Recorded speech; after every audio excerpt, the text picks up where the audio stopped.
Presyo sa karning baboy sa Bangkirohan Public Market sa Davao City, misaka. Samtang supply sa itlog sa Zamboanga City ug Lamitan City sa Basilan, limitado. Ani ang report?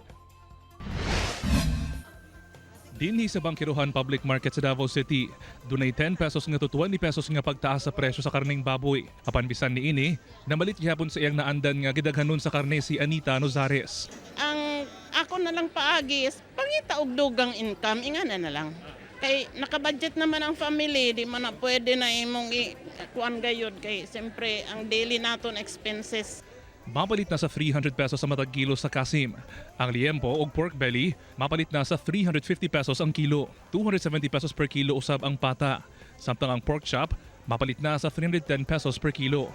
Ang ribs mapalit na sa 340 pesos per kilo. Ug ang pork liver, mapalit na sa 190 pesos per kilo.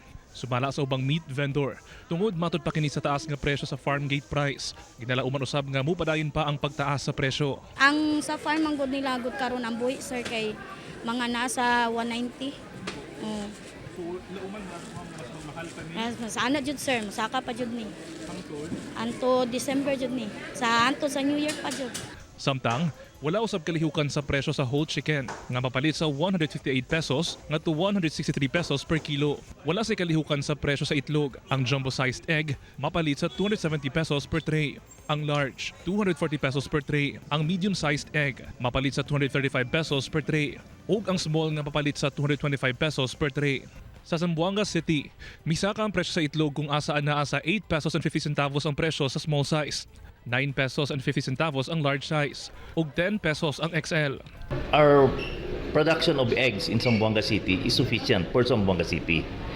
Pero you know naman na we are also selling eggs to Basilan, Sulu-Tawi-Tawi.